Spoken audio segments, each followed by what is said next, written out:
Alors là, je suis là pour mon dernier point de la journée, histoire de voir comment les gars ont évolué sur les différentes actions qu'ils avaient chacun à mener. Donc le matin, quand je suis passé, le maçon était sur la dalle parce qu'il était en train de terminer 2-3 réglages là-bas. On doit poser une peinture qui a des propriétés imperméables, histoire de protéger justement la dalle. Mais on va aussi la mettre sur les murs, de telle sorte que quand il pleut, il n'y ait pas de pluie ni d'humidité qui pénètre le bâtiment. Donc cette couche-là, elle devait être précédée d'une chape qu'il a fait aujourd'hui. Donc là, il est en train de recouvrir complètement ici. Ça va? Oui. Ok, donc là tu termines là, c'est ça? Tu fermes complètement? Non, c'est fini. Ah là c'est fini comme ça? Oui. Tu ne vas pas fermer au-dessus? Tu ne fais pas une petite dalle? Oui. Mais tu vas la faire aujourd'hui la dalle là? Non, D'accord. c'est demain. C'est demain que tu fais la dalle. Oui. Et en haut, ça s'est passé comment? Je fais ça. Tu as fait la chape? Oui. Tu as terminé? Oui. Ok, je peux monter vérifier? Oui. Tu as un escalier là, non? Un escabeau? Non, il y a l'escabeau là-bas. Un escabeau, oui, pour accéder à la dalle. Ok. Donc je vais regarder ça tout à l'heure, les aventures de la dalle. Alors là, maintenant, on va regarder un peu le point, notamment au niveau des dallettes, de la pose des pavés, histoire de voir comment ils ont avancé.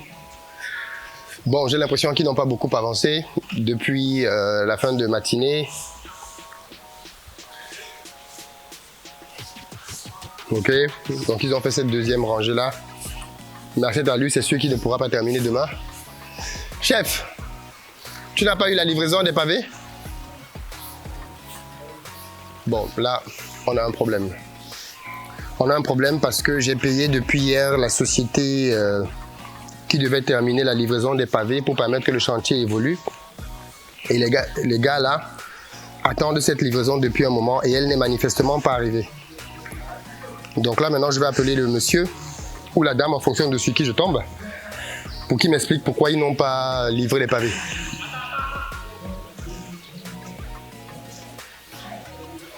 C'est assez grave quand même, parce que là, du coup, ils me pénalisent. Oui, bonjour madame. Oui, c'est le monsieur des pavés là. Je vois que vous n'avez pas livré les pavés. Pardon? Ils sont déjà partis depuis 15 heures. Qui est parti depuis 15 heures? Pour la livraison, Ah, les gens des pavés sont en train d'arriver ici. je vous dis qu'ils ont décollé depuis 15 heures. C'est ce que je vous demande. Donc vous êtes en train de me dire que les gens qui doivent me livrer sont en chemin, c'est ça? Oui, depuis 15 heures. Depuis 15 heures. Ok, d'accord. Vous leur avez donné le...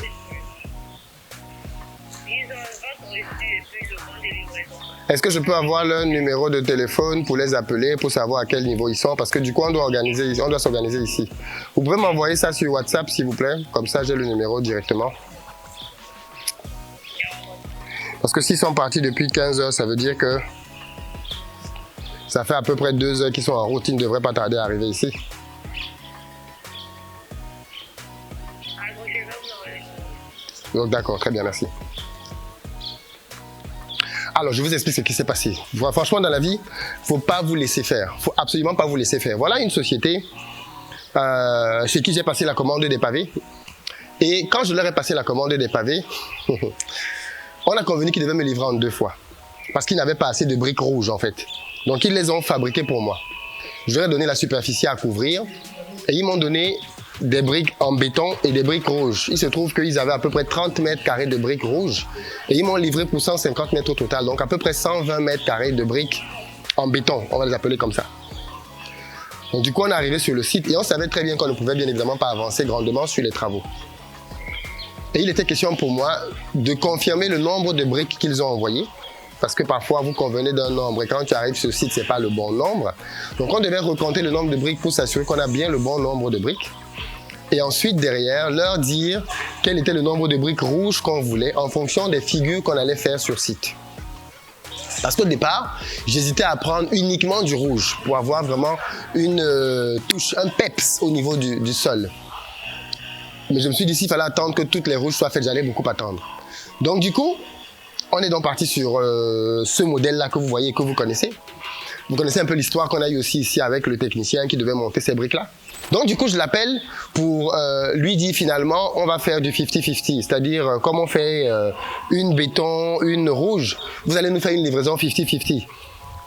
Et donc du coup, on tombe sur cet accord-là, mais on a un problème, c'est que les gars ont compté le nombre de briques qu'il y avait ici et il manquait un peu plus de 300 briques par rapport au chiffre que le monsieur avait donné. Donc j'appelle le monsieur, alors je crois que c'est un Turc.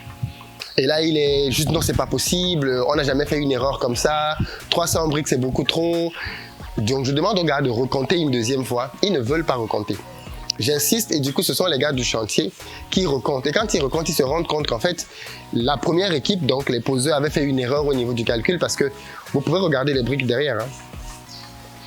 On les a disposées ainsi, mais quand eux, ils ont commencé à compter, ils ont compté 10 briques, alors qu'en fait, il y avait 11 par palier. Et donc, en comptant 10, bien évidemment, ils avaient enlevé une brique partout sur tout le site, ce qui, bien évidemment, sur un grand nombre, entraîne un grand déficit. Donc, du coup, j'appelle le monsieur pour lui dire non, finalement, le chiffre que vous avez donné, vous, était bon. Donc, du coup, renvoyez-moi les briques. Par contre, demain, c'est la fête ici, ok? La Côte d'Ivoire, c'est un pays, comme je l'ai déjà dit auparavant, 50 chrétiens, 50 musulmans. Donc, demain, c'est une grande fête pour les musulmans. Et à cet effet-là, beaucoup de personnes qui sont musulmanes ne travaillent pas demain. D'ailleurs, dans le domaine des camions, beaucoup d'entre eux sont musulmans. Donc, du coup, même aujourd'hui déjà, ils ne travaillent pas. Même mon chef de chantier ici, vu qu'il est musulman, il va aller rompre son jeûne bientôt. Donc, c'est une fête assez importante. Et donc, tout ce qu'il fallait éviter, c'est que ces briques ne soient pas livrées aujourd'hui. Parce que si elles ne sont pas livrées aujourd'hui, demain, les mecs sont dans la fête, dimanche, il n'y a rien, et il faut attendre lundi. Oh, toi, tu as des gars au chantier que tu paies. Donc, du coup, j'appelle donc ce matin, parce qu'il devait me livrer hier. Vous vous rappelez, hier, j'ai envoyé un de mes gars payer. On paye la totalité de ce qui manquait pour qu'il nous livre la deuxième partie. Vous vous rappelez, hier, il allait payer le reste. On a même parlé un tout petit peu de la problématique des Wave, Orange Money, MTN Money. Donc, il paye tout l'argent. Et il était convenu, on a payé hier matin, qu'il devait donc livrer hier la totalité des pavés. Regardez, depuis ce matin, pratiquement, les gars n'avancent plus parce qu'ils n'ont pas de pavés. Donc là, clairement, c'est de ma faute, d'un point de vue contractuel avec eux. Ils ne peuvent pas avancer. Et tout ça, bien évidemment, parce que de l'autre côté, le monsieur n'a pas tenu son engagement de livraison hier. J'appelle donc ce matin et je leur dis, écoutez, qu'est-ce qui se passe? Je veux mes pavés. Ils me disent, non, monsieur, on ne peut pas vous livrer aujourd'hui.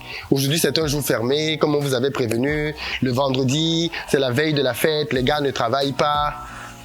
Je leur dis, madame, ne m'énervez pas, s'il vous plaît. Ne commencez même pas avec ce genre de discours. Vous deviez me livrer hier. Vous ne m'avez pas livré hier, vous me livrez aujourd'hui. Quitte à ce que vous veniez ici avec un vélo ou une bicyclette, je veux mes pavés aujourd'hui. Monsieur, s'il vous plaît, je vous prie de m'excuser, vous serez livré lundi. J'ai dit, madame, ce n'est même pas une option possible. Allez voir qui vous voulez, allez chercher même des camions en brousse. Moi, j'ai des gars qui travaillent sur site, qui sont mobilisés ici sur site. Si les pavés n'arrivent pas aujourd'hui, il faut les démobiliser. Qui paye tout ça? Est-ce que c'est vous qui allez supporter ça? Allez voir votre patron, vous lui dites que je veux mes pavés aujourd'hui. Elle me rappelle vers 14 h en me disant, monsieur, je suis désolé, mais on n'a pas trouvé les gens qui peuvent vous livrer les pavés. Tous les conducteurs sont déjà partis, c'est la fête demain. Je lui dis, madame, peut-être que j'ai parlé tout à l'heure en français que vous n'aviez pas compris. Cette excuse-là, je n'en veux pas. Trouvez-moi quelqu'un qui va me ramener mes pavés ici aujourd'hui. Sinon, ça va très mal se passer entre nous. Donc voilà dans quel cadre je les ai laissés. Et donc quand j'arrivais ici sur site tout à l'heure, je m'attendais à voir les pavés. Ou alors à vraiment faire un scandale. Donc du coup, quand je suis arrivé, comme vous l'avez vu tout de suite là, et qu'il n'y a pas de pavés, j'appelais et je m'attendais à ce qu'elle me dise « Oui, les pavés vont être livrés lundi. » Je pense que vous m'auriez vu dans un angle où vous ne m'avez pas encore vu. Donc non, finalement, elle me dit que les pavés sont en chemin, qu'ils vont arriver bientôt. Le chauffeur, finalement, ils ont trouvé quelqu'un. Vous voyez? Alors qu'on m'a dit il y a quelques minutes qu'il n'y avait personne, finalement, ils m'ont trouvé quelqu'un.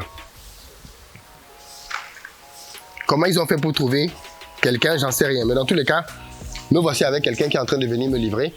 Comme quoi, vous ne devez pas céder, vous devez faire preuve de beaucoup de fermeté. Beaucoup de fermeté dans le travail. Il faut que les gens sachent que quand vous avez des engagements, du moins quand ils ont un engagement avec vous, ils n'ont qu'à s'en tenir à l'engagement qu'ils ont pris avec vous. Parce que sinon, ça va mal se passer. Ça va clairement mal se passer. Il y a trop de laxisme, trop de laxisme. Et malheureusement, nous ici en Afrique, on a tendance à laisser passer les choses. Oui, on va le faire demain. Non, il n'y a rien demain. Tu me livres aujourd'hui, c'est ce qui est prévu. Et puis, il faut se rendre compte des conséquences. Tu as des gars au chantier qui ne travaillent pas depuis une demi-journée. Qui paye ça? C'est moi qui paye ça. Donc tu as des gars qui ne travaillent pas. Parce qu'un individu n'a pas pu tenir sa promesse de livraison d'hier. Là, je suis en train d'appeler. Le numéro sonne dans le vide. Donc, je vais essayer de l'appeler en direct. Le monsieur. Et j'espère qu'il va me répondre. Pour venir, pour me confirmer qu'il n'est pas très loin. Parce qu'il faut qu'on décharge ça. Et que les gars continuent de travailler. Les gars qui travaillent sur ce chantier, dans cette partie-ci, sont chrétiens. Donc demain, je pense qu'ils vont travailler. Et probablement, bon, le monsieur a dit que dimanche, lui, je pense qu'il ne va pas beaucoup bosser. Mais je crains que le délai de samedi qu'on s'était fixé ne soit plus tenu. Oui, bonjour, monsieur Moussa. Oui, c'est vous le chauffeur de camion, là. Vous venez avec des pavés pour les livrer au vallon, là. Oui, nous sommes en route. Vous êtes en route. Vous êtes à quel niveau exactement? Ouais, bon, nous sommes au niveau du sable. Là. Au niveau du sable? Ouais. Ok, donc vous êtes déjà dans Abidjan là alors? Hein? Vous êtes à peu près à quoi? À 10 km du site? Oui, on arrive. Vous arrivez ici dans combien de temps à peu près, s'il vous plaît? Il y a du coup appeler les policiers, quoi. Ah, il y a la police. Ok, d'accord, très bien. Là, on arrive. Ok, à tout à l'heure. Donc voilà un peu la réalité. Il faut traquer tout le monde dans la ligne. Ok, le monsieur me dit qu'il est à peu près 10 km d'ici. Donc il devrait arriver ici d'ici 1 heure avec les embouteillages et autres. Et donc on va réceptionner ça, on va décharger. Les gars vont peut-être continuer un tout petit peu ce soir. Je crains un peu puisque la soirée commence à tomber. Mais sinon demain ils auront de quoi travailler pour continuer le boulot ici. Mais en tout cas c'est ça la réalité de nos chantiers. C'est que tout le monde essaye de vous gruger un tout petit peu. Voilà un monsieur qui m'a mis la pression pour que je paye. Mais je ne pouvais pas payer parce que je n'avais pas le décompte exact des pavés. Dès que j'ai payé, il allait dormir chez lui. Il vient me raconter les bêtises en me disant que oui, il n'a pas pu trouver un chauffeur hier. Ce matin, il me raconte les mêmes bêtises. Bon, le chauffeur qu'ils en ont trouvé là maintenant, lui, il vient de Mars. Il vient de quelle planète? Ils ont pu trouver un chauffeur comme subitement, tout à coup. Ils ont pu en trouver un là maintenant, alors que pendant tout ce temps-là, c'était quasiment impossible pour eux de le faire. Donc non, à un moment donné, il faut arrêter avec ce genre de bêtises, quoi. Est-ce que tu peux, s'il te plaît, me passer le produit qu'on a utilisé pour l'étanchéité là? Le produit qu'on a utilisé pour l'étanchéité en haut. Et je vais monter pour voir comment ils ont fait ça et si c'est bien fait. Donc comme je vous disais, un chantier, ce sont des aléas quotidiens. Vous allez quotidiennement avoir des aléas sur votre chantier. Et c'est aussi quelque chose qui est éprouvant pour les nerfs.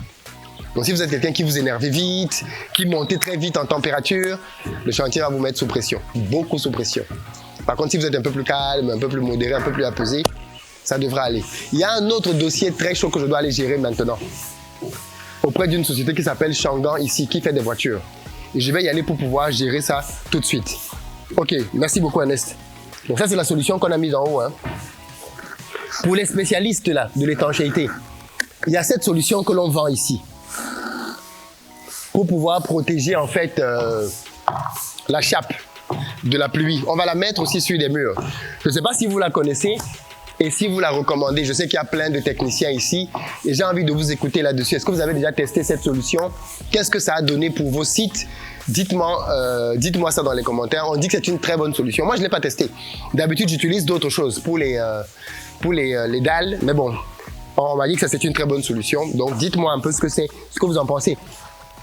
En fait, ça s'appelle revêtement pour étanchéité de toiture. Terrasse, façade de tôle, ondulée, waterproofing, bref. Donc c'est supposé protéger vraiment contre la pluie, quoi. Vous mettez une couche et boum, normalement vous êtes tranquille derrière. On va tester et puis on va voir si c'est une bonne solution. On va l'utiliser sur les chantiers d'autres clients. Je tiens à préciser que dans cette série, ce que j'essaye de vous montrer, c'est ce que personne ne vous montre en entrepreneuriat. Beaucoup de gens m'ont dit dans les commentaires, Philippe, pourquoi tu ne prends pas un ingénieur? Je vous rappelle qu'il y a des ingénieurs qui travaillent dans cette société, ok? C'est pas comme si les ingénieurs, il n'y en a pas ici, il y en a. Et d'autres ont dit, mais confie ça à une société extérieure et il gère ça. Les amis, c'est pas comme ça qu'on est entrepreneur. Ce n'est pas en déléguant permanemment les choses aux gens. Et j'ai voulu gérer ça avec vous pour que vous voyez vous-même la réalité. Quand on gère des chantiers, que ce soit les nôtres ou ceux de nos clients, parce qu'on construit aussi pour nos clients. D'ailleurs, si vous voulez construire au Cameroun, en Côte d'Ivoire ou au Sénégal, on peut vous accompagner là-dedans. Donc, si vous voulez construire, l'équipe à qui vous allez confier vos travaux, même s'ils ne vous disent rien, ils vont être confrontés à ce genre de challenge. Pas forcément toujours les mêmes, mais ils vont être confrontés à des challenges permanemment. Et moi, j'ai voulu vous montrer ça pour que vous voyez en réalité quel est le quotidien d'un entrepreneur. Il passe sa vie à gérer des problèmes de diverses natures. Et vous qui voulez venir investir en Afrique, il faudrait que vous soyez préparés à ça. Parce que parfois, j'ai l'impression que les gens sont un peu utopiques.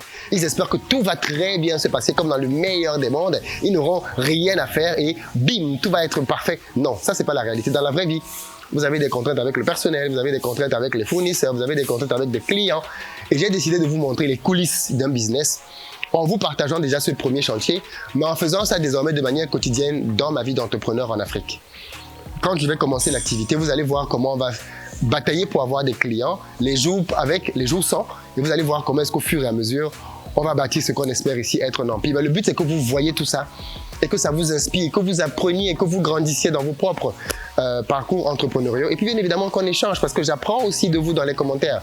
J'apprends de ce que vous dites. Il y a des professionnels dans plusieurs domaines ici. Et parfois, dans vos commentaires, je lis, je me rends compte que, ouais, ça, j'y avais pas pensé. Ça, je n'avais pas vu ça comme ça. Donc, du coup, c'est bon, je prends ça, j'applique, je modifie, ainsi de suite. Par exemple, pour les murs, j'ai lu pas mal de choses qui m'ont fait savoir que mettre des fleurs sur les murs, ça va être problématique parce que je vais attirer ici beaucoup de bêtes. Or, la dernière chose dont j'ai besoin, c'est d'avoir beaucoup d'insectes et beaucoup de petits animaux ici. Pourquoi? Parce que je vais avoir des voitures. Je ne sais pas si vous avez remarqué ça, mais j'ai remarqué que dans beaucoup de voitures en Afrique, vous avez pas mal d'insectes. Des insectes, des petits trucs qui traînent dans les voitures, des cafards, des trucs comme ça. Et tu peux nettoyer la voiture comme tu veux. Les insectes parviennent à revenir. Je ne sais pas s'ils sont cachés sous les moteurs ou je ne sais pas trop où. Donc la dernière chose dont j'ai besoin ici, c'est d'avoir des insectes. Donc moi, je vais peut-être peindre les murs ou les laisser comme ça dans un premier temps parce qu'au fond, ça ne m'empêche pas de travailler. Peut-être que dans un second temps, je vais peindre. On va voir ce que l'on décidera. Dans tous les cas, c'est ça l'objectif de cette série-là. Vous plongez au cœur des réalités de l'entrepreneuriat en Afrique. J'espère que ça vous plaît. Dans tous les cas, vous aurez un prochain épisode demain, ainsi de suite. Et à peu près chaque jour, je vous partagerai les réalités de mon entrepreneuriat ici. Et comme j'ai dit, je ferai une chaîne privée, payante, dans laquelle j'irai encore un peu plus loin, dans laquelle je vous donnerai encore un peu plus de pépites, un peu plus de secrets des réalités du business ici pour que ça vous donne les clés dont vous avez besoin pour vous-même réussir à implémenter vos choses. Quelqu'un a dit, mais c'est une série que tu crées. Oui, et je pense qu'elle est beaucoup plus utile que Telenovelas. Je pense qu'elle est beaucoup plus utile que les matchs de foot. Je pense qu'elle est beaucoup plus utile que l'essentiel des programmes abrutissants qu'on montre à la télévision dans nos pays. Et je pense que c'est de ça dont on a besoin pour être efficace dans ce qu'on va faire. Dites-moi ce que vous en pensez. Et je vous dis à très bientôt pour un prochain épisode.